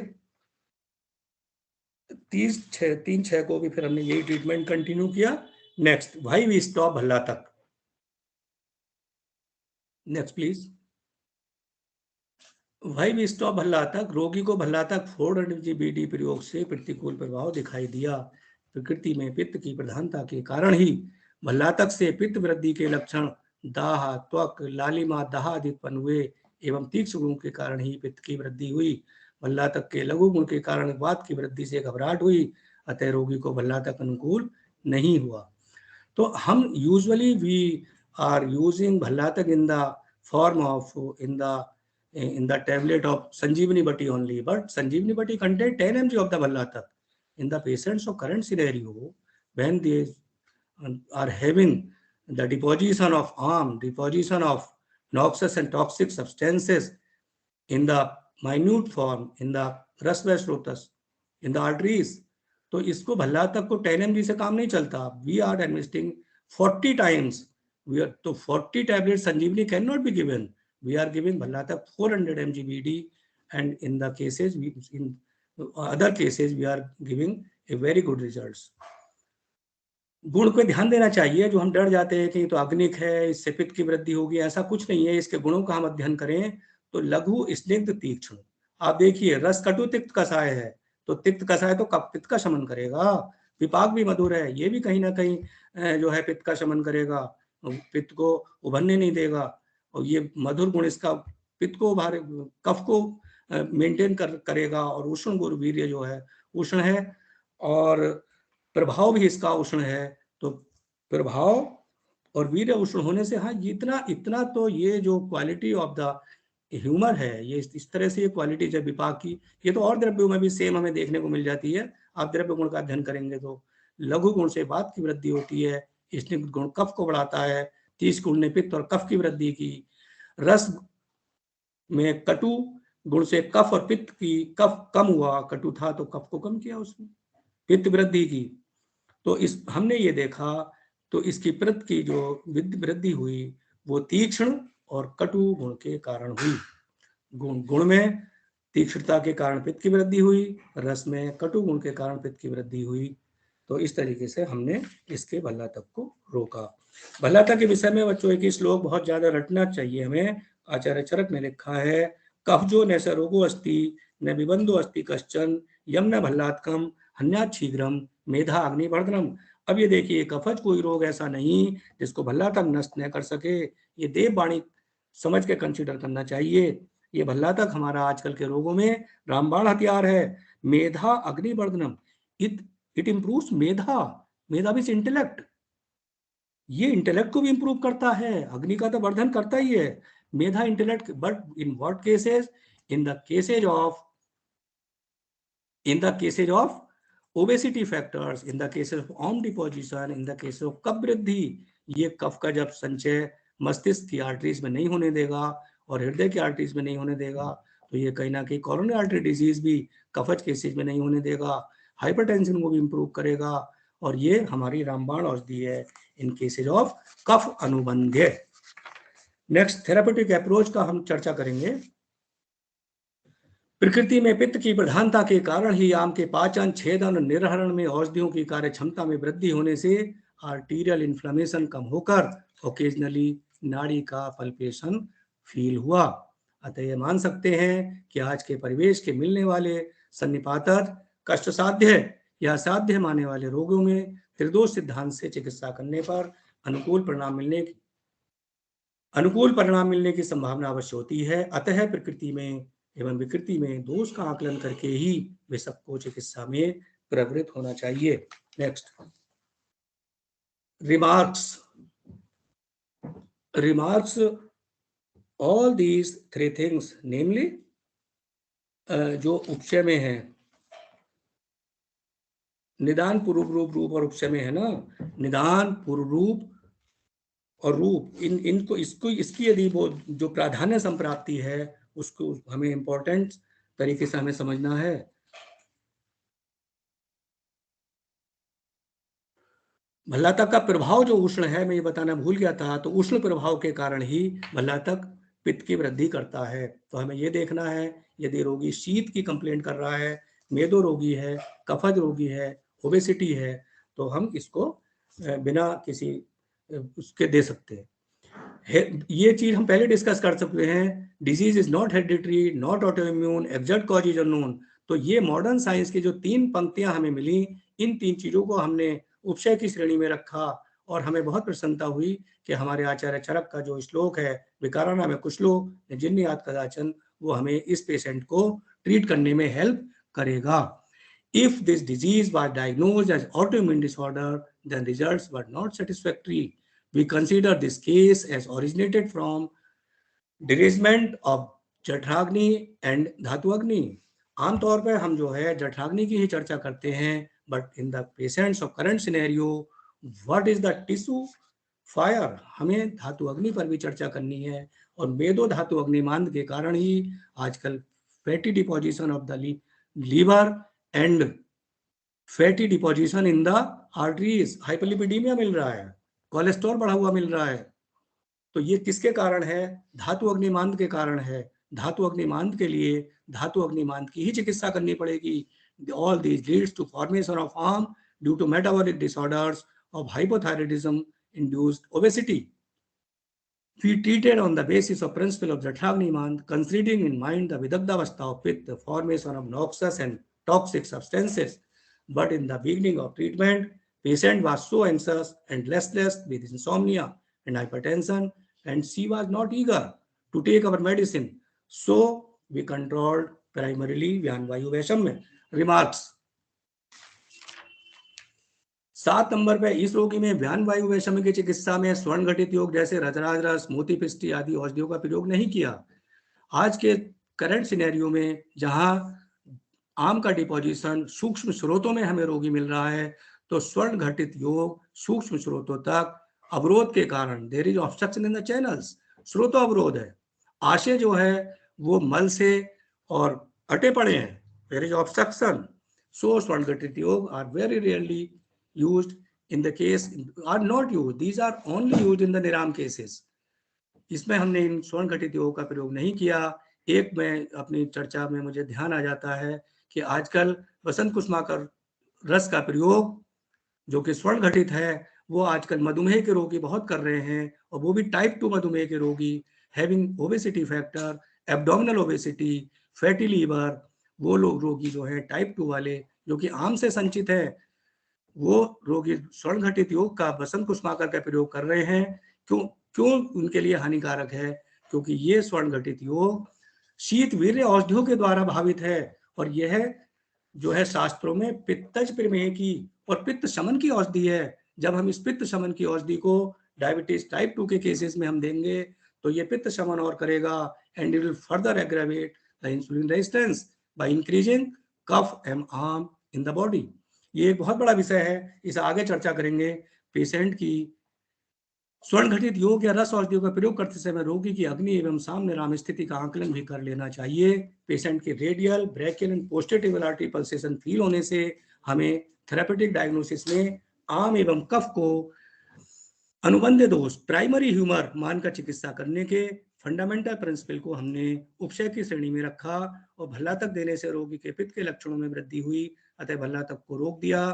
अतः भल्ला रोगी की पित्त वृद्धि होने से प्रकृति में कफ के साथ पित्त मानना ज्यादा हमें जो है वो रेशनैलिटी लगा। प्रकृति में कफ के साथ पित्त होने से मान सकते हैं कि जठराग्नि ने भी आम की चिकित्सा में सहायता की। यदि प्रकृति में वात की अधिकता होती तब व्यान वायु वैषम्य को भी नॉर्मल होने में कठिनाई होती। अतः प्रकृति में कफ पित्त एवं विकृति में हमने कफ वात मानकर ही चिकित्सा की। इस रोगी में ब्लड प्रेशर भी 160/110 से एक सप्ताह में ही नॉर्मल हो गया। अतः यह मान सकते हैं कि रोगी की विकृति में वात की प्रधानता न होकर केवल कफ एवं आम ही धमनी शोथ का मुख्य कारण रहा। नेक्स्ट, विकाराणाम कुशलो न जिन्नियात कदाचन नहीं सर्व विकाराणाम नाम तो अस्ति ध्रुवा स्थिति थी। यह चरक सूत्र स्थान का 18 अध्याय का 44वां श्लोक है। इस श्लोक को हमें पूरे अपनी क्लिनिक में सजा करके रखना चाहिए। यह हमारा बड़ा इंपॉर्टेंट श्लोक है। रेखाचार्य सुश्रुत का 21-31 का श्लोक, ये 2 वर्ष हमारे डेली प्रैक्टिस में हमारे लाभ के हैं। वैसे तो पूरी चरक और सुश्रुति हमारे लाभ की है। इस प्रकार की आम जन्य अन्य व्याधियों में पित्त आशयकर्ष के कारण यदि दाह, ऊष्मा या पित्त वृद्धि के अन्य लक्षण मिलते हैं तब भी पित्त शामक उपचार नहीं देना चाहिए। अनुबंध दोष की चिकित्सा कर रहे हैं तो अनुबंध दोष पर ध्यान नहीं देना है, क्योंकि पित्त शमन की चिकित्सा से जठराग्नि मंद होकर आम की वृद्धि होगी और रोग बढ़ जाएगा। पित्त की वृद्धि में इस प्रकार के रोगियों में लोकल एप्लीकेशन आप करवा सकते हैं। यदि डॉक्टर साहब मेरे तो पैरों में बड़ी जलन है, बड़ी आग है, I am feeling a fire sensation in my soles and palms, you may apply chandan, kamal, Multani mitti आदि का लेप कर सकते हैं। और यदि अति आवश्यक हो तो आप सौम्य पित्त शमन की औषधियां, एलोपैथी का चूर्ण, महासुदर्शन चूर्ण, जहां पित्त विदग्धावस्था में हो और आम ने पित्त को डिसओरिएंटेड किया हो तो वहां Mahasudarshan Churn is the medicine of choice in this case. In various cases, Mahasudarshan Churn is not the medicine for fever. It is the medicine for विदग्धावस्था of पित्त, having cough. तो ऐसे केसेस में जब पित्त विदग्धावस्था हो और आम को पित्त को दोनों को हमें सेपरेट करना हो, महासुदर्शन चूर्ण is a very good medicine. Secondary आप एलोपैथी का रसितोप्लादी चूर्ण का प्रयोग भी कर सकते हैं। आशयापकर्ष को स्थान विच्युति भी एक शब्द शास्त्रों में लिखा हुआ मिल जाता है। सर्व शरीर व्यापक होते हुए भी प्रत्येक दोष का स्थान यहाँ से नियत है। दोष का नियत स्थान से स्वयं में प्रकुपित होते हुए प्रकुपित वायु से प्रेरित होकर अन्यत्र जाना ही आशयापकर्ष है। आशयापकर्ष भी व्याधि का कारण है, अतः इस प्रकार के दोष को आशयापकर्ष नाम दिया गया है। स्थानांतरित पित्त एवं वृद्ध पित्त में जो वृद्ध पित्त को अनुबंध कहेंगे मीन्स प्राइमरी, और दोनों की चिकित्सा में हमें अंतर समझना चाहिए। अतः यह भी मान सकते हैं कि प्रकृति एवं विकृति के आकलन में दोष की स्थिति को उपशय एवं अनुपशय से भी ज्ञात करने में हेल्प मिलती है। इस रोगी की चिकित्सा के परिणाम प्राप्त होने से यह निष्कर्ष निकलता है कि आजकल के सन्निपातज रोग की चिकित्सा करते समय अनुबंध दोष एवं अनुबंध दोष के साथ अग्नि का भी आकलन कर लेना चाहिए। जय भगवान धन्वंतरी, जय आयुर्वेद।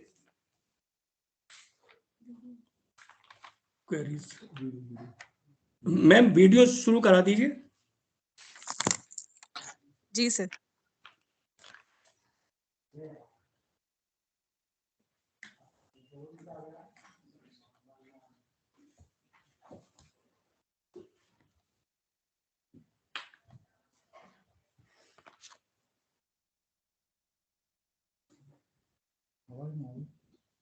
देखो म्यूट है ना।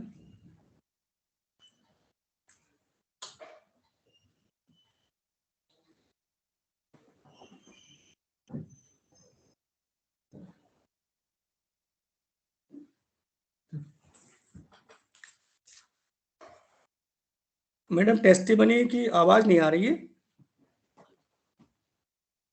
एक सेकंड सर।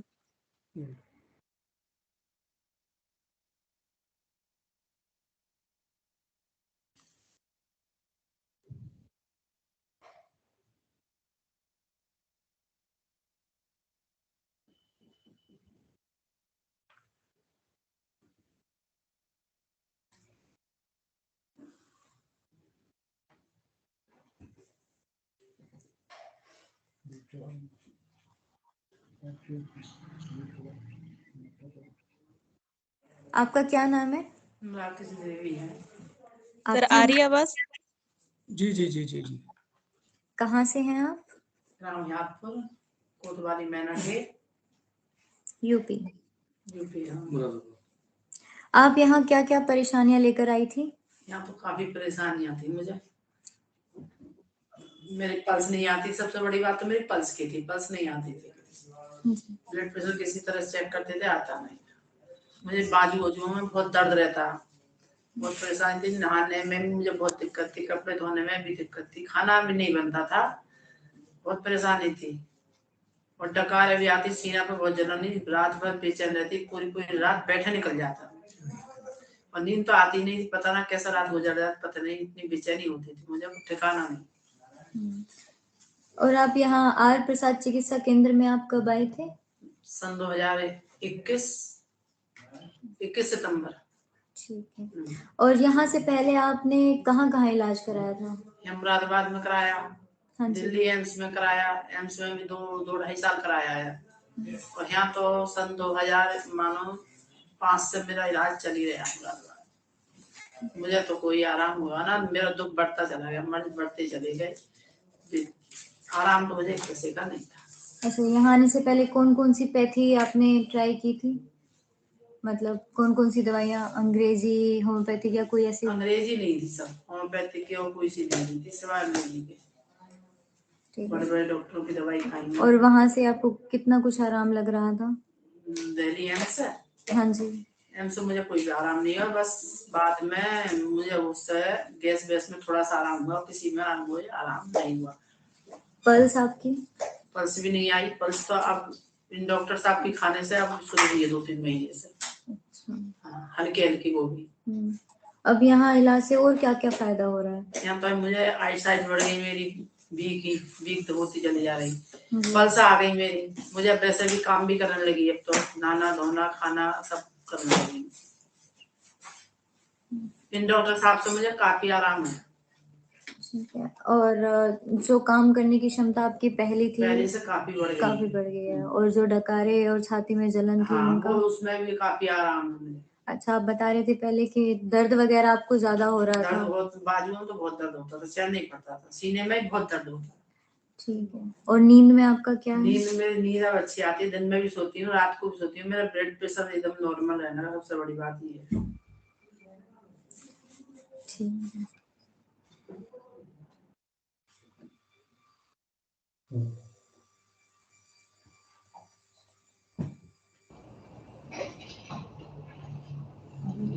धन्यवाद सर। Any questions, anyone? खोल दो बेटा। If you have any questions, you can raise your hand.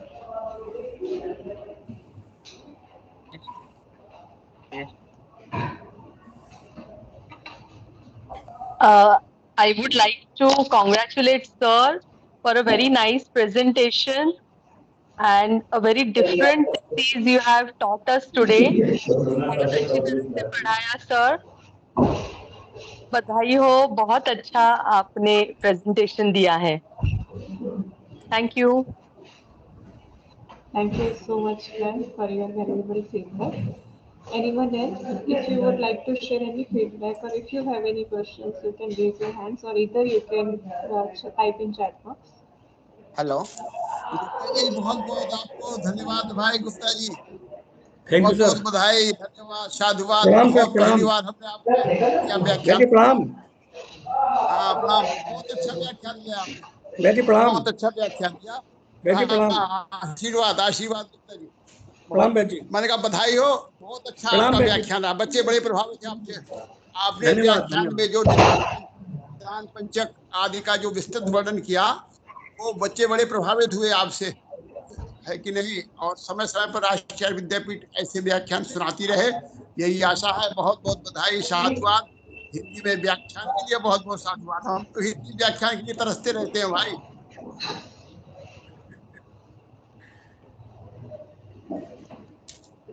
चलिए, राष्ट्रीय विद्यापीठ को भी बहुत बहुत बधाई। हेलो जी धन्यवाद सर, धन्यवाद। हेलो जी बोलिए सर, बोलिए। हाँ sir, I am doctor Krishnaiah from Tirupati. जी sir.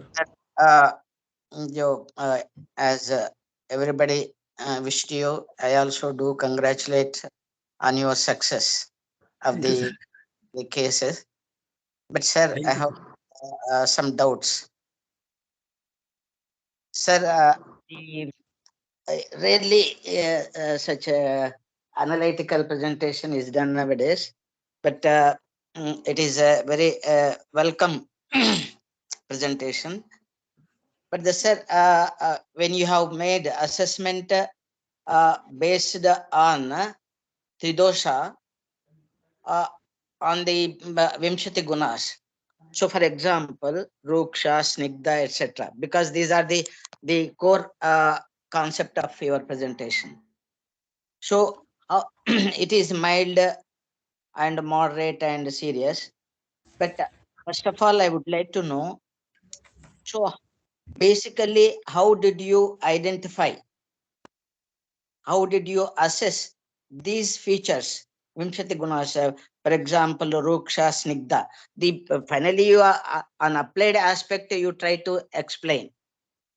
But for the student, a basic student of BAMS, how he will assess these gunas, Snigdha, Ruksha, and that too mild, moderate, and severe?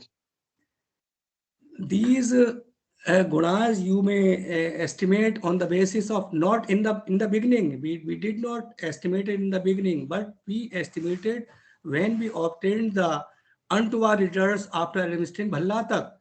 तो इसके आधार पे हमने फिर कौन सा दोष प्रकोपित हुआ, कौन सा क्या हुआ, भल्ला तक was the sole medicine to analyze the fraction humor analysis in this case. तो इसमें फिर हमने on the basis of patient's condition, in every case, ये कोई रोगानुसार चिकित्सा नहीं है, ये दोषानुसार चिकित्सा रोगी की आजकल आप करेंगे. तो इन एवरी करंट पेशेंट्स, आजकल आप, मैं बार बार ये कहता रहता हूं कि आज के सिनेरियो में रोगी की चिकित्सा कर रहे हैं, किस रोगी की चिकित्सा कर रहे हैं, रोगी को कौन सा दोष के रोगी की चिकित्सा कर रहे हैं, कौन सी प्रकृति और विकृति के रोगी की चिकित्सा कर रहे हैं, उसका एस्टिमेशन बहुत जरूरी है. और whenever we will get the उपशय और अनुपशय, हमारे जो रिलीविंग फैक्टर्स और नॉन रिलीविंग फैक्टर्स हमें मिलते हैं during our management of the case, तो उनसे ही हम स्टार्टिंग में हम नहीं कर सकते this mild this fraction estimation of the humour. You cannot assess in the beginning, but it is a gradual process. कहीं ना कहीं आचार्यों ने हमारे लिए व्यवस्था की है कि आने वाले समय में आयुर्वेदाचार्यों को जटिल रोगी मिलेंगे. वो 5000 साल पहले आज की उपलब्धि को लिखते चले गए. हमें आज अपने रोगी की चिकित्सा कर रहे रोगियों में उपशय और अनुपशय के आधार पर कौन सी दवाई दे रहे हैं हम, उसने क्या किया, कौन उस usually either patient dominates or we dominate, it doesn't matter what we are having. क्योंकि यदि हम रोगी के भल्ला तक के अनुपशय को सीरियसली नहीं हम डिस्कवर करते, मैं ये पहले ही कह चुका हूं, we cannot assess the humor fraction in the management of the case. So इसलिए मेरी ये रिक्वेस्ट है कि ड्यूरिंग द मैनेजमेंट हमें रोगी के निदान का भी जो है वो एनालिसिस करते रहना चाहिए. ऐसा नहीं है कि पहली बार हमारे पास रोगी आया और हमने सारे के सारी अनुसंस्करण पहली बार जो हमने कर ली वही है. नहीं, हो सकता है हम पहली बार में कुछ गलत कर रहे हों और जो हमने मेडिसिन एडमिनिस्टर की उसके साथ में जो हमें कौन से दोष की वृद्धि हुई, कौन से दोष का शमन हुआ, फिर वो उसका हम एस्टिमेशन करते हैं.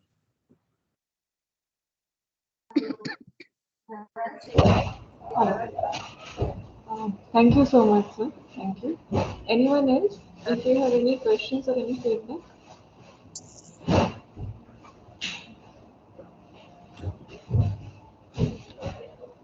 सर और एक बात, अगर ये धमनी का रोग है तो हम रक्त से बनती है धमनियां, तो रक्त का विचार करेंगे, रक्त दोष का विचार करेंगे, रक्त धातु का विचार करेंगे, कैसा विचार करेंगे? देखिए, मैं बार बार इसी बात को दोहराता रहता हूं कि आज के सिनेरियो में for what patients you are going to administer कौन से रोगी की आप चिकित्सा कर रहे हैं। आप लोग हमेशा रोग की बात करते हैं, आप लोग रोगी की बात नहीं करते। आप लोग रोगी की बात करेंगे, हम कौन सी प्रकृति के रोगी की चिकित्सा कर रहे हैं, उस रोगी की प्रकृति में कौन सा दोष डोमिनेंट है और विकृति में कौन सा दोष डोमिनेंट है। यूजुअली यदि आप प्रकृति और विकृति में दोष का एस्टिमेशन करेंगे तो इसका समाधान आपको मिल जाएगा।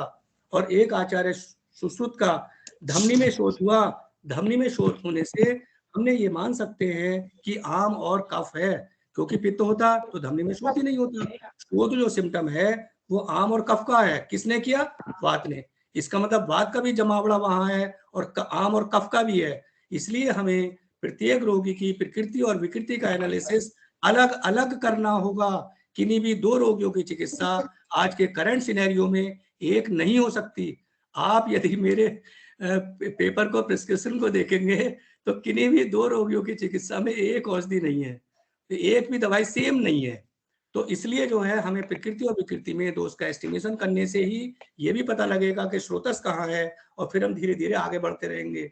और फिर हमें दोष की चिकित्सा में मैं आचार्य सुश्रुत के 21-31 श्लोक को बार बार याद करता रहता हूँ। उस श्लोक को हमें एनालिसिस करना होगा, कभी उस पर भी चर्चा करेंगे। उस पर पूरे दिन बोल सकते हैं आप। Whole of the medical science it dependent over that. आप अम्लपित्त की चिकित्सा कर रहे हैं एलोपैथिकर से, आज के करंट सिनेरियो में एलोपैथिकर की आवश्यकता नहीं है। 99 है आवश्यकता, बट निराम पेशेंट्स में आज के करंट सिनेरियो में डायबिटीज टाइप 2 में, मधुमेह में जो है वो बसंत कुसमार की आवश्यकता है, लेकिन निराम रोगियों में but 99% patients are suffering from fatty liver, hyperlipidemia. How you will understand. और वो जो औषधि है वो शीत वीर्य प्रधान द्रव्यों के द्वारा भावित है। बसंत कुसमाकर के आप भावना द्रव्य देखिए क्या क्या है। केले का कंद है, कमल की जड़ है, और उसमें चंदन का क्वाथ है, सतावर का रस है, ये सब शीत वीर्य औषधियां हैं। तो ये तो सब जो है फ्रॉड चल रहा है, इसका मैं चर्चा नहीं करना चाहता। आप कफज व्याधियों में टाइप 2 डायबिटीज में you are investing Vasant Kusumakar. Why? तो आपको रक्त धातु का स्थान यकृत और प्लीहा है, धमनी नहीं है। धमनी जो स्थान है वो रसमय स्रोतस का स्थान है। धमनी है, जो लसिका जो है वाहिनियां हैं, आर्टरीज हैं, वेन्स हैं और लिम्फेटिक्स हैं, लिम्फेटिक सिस्टम है। यही जो है ये रसमय स्रोतस का स्थान है, और रक्त स्रोतस का स्थान तो आपकी यकृत और प्लीहा है। धमनियों में रक्त बहता है, रक्त का स्थान धमनी नहीं है। वो फिर आगे चर्चा करेंगे। रक्त किसका स्थान है? रक्त पित्त का भी स्थान है। आप ट्रीटमेंट किसका कर रहे हो? गाउट में। आप, मैंने लोगों को, आयुर्वेदाचार्यों को गाउट में जो है महावात विध्वंसन रस और महाविराज गुगलू देते देखा है। वो हाइपर यूरिसीमिया, यूरिक एसिड किस में बढ़ता है? ब्लड में। जो ब्लड में यूरिक एसिड पेशेंट लेके आ रहा है तो रक्त दोष की चिकित्सा। इसलिए अधिकांश आचार्यों को मैंने ये भी देखा है कि वो निम्बादी चूर्ण, केशोर गुगलू, आरोग्यवर्धनी और महामंजाति क्वास से गाउट की चिकित्सा कर रहे हैं। वो बहुत लॉजिक है। तो ये सब हमें देखना होगा। जो गाउट का पेशेंट आया, ठीक है, वात की वृद्धि है, वात की वृद्धि के लिए, लेकिन आपको करना क्या है? दोष जो है, पित्त जो है विदग्धावस्था में है, पित्त की विदग्धावस्था को आप महायुगराज गुगलू, महावात विध्वंसन रस ये देकर के आप उसको विदग्ध स्थिति में पहुंचा रहे हो। आप उसको नॉर्मलाइज करना है। कहीं ना कहीं जो है पित्त जब नॉर्मलाइज होगा तो उसका यूरिक एसिड नॉर्मल हो जाएगा। यूरिक एसिड की चिकित्सा केशोर गुगलू से होगी और महामंजाति क्वास से होगी। तो गंधक रसायन भी आप दे सकते हैं, निम्बादी चूर्ण भी दे सकते हैं। तो हमें दोष का स्थान तो देखना है, कौन से स्थान में कौन सा दोष है।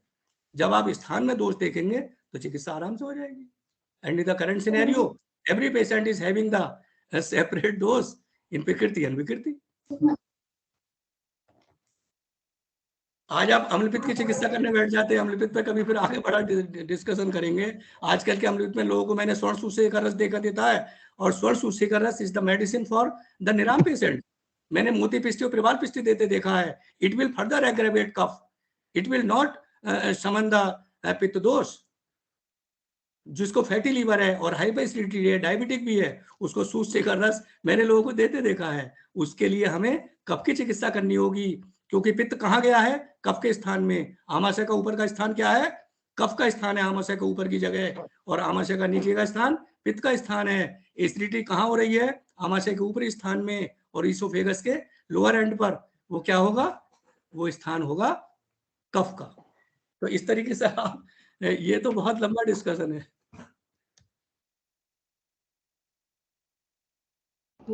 Thank you sir, thank you so much.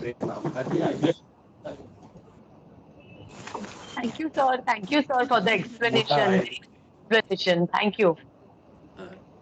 अंत में मैं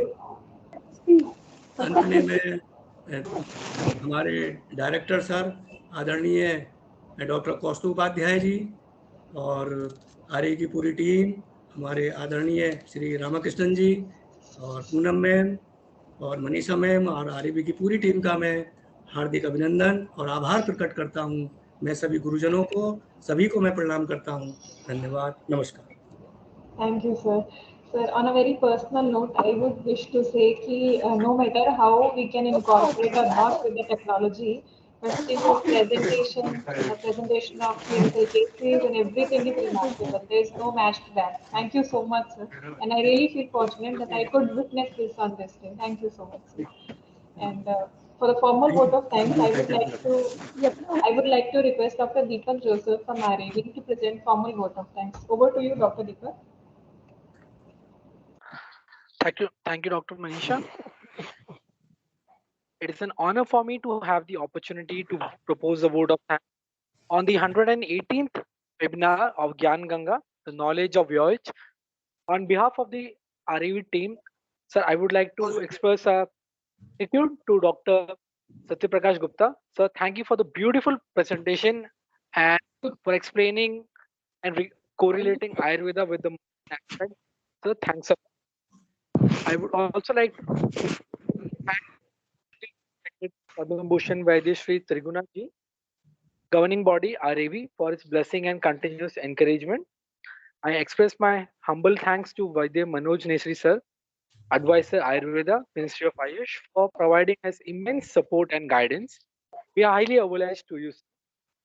I extend my heartfelt gratitude to Professor Dr. KP Kaustubh Upadhyay, Director RAV, for his constant guidance and motivation. I also thank the organizing team of RAV and the volunteers who has worked behind the scenes for their tremendous effort to make this webinar a great success. I'm also thankful for all the Gurujans and participants who connected with us throughout the we shared with you. Thank you all. Have a great day. Thank you so much, Dr. Deepak, and thank you so much, sir, once again. It was a great success, and thank you so much for your humble presence. Thank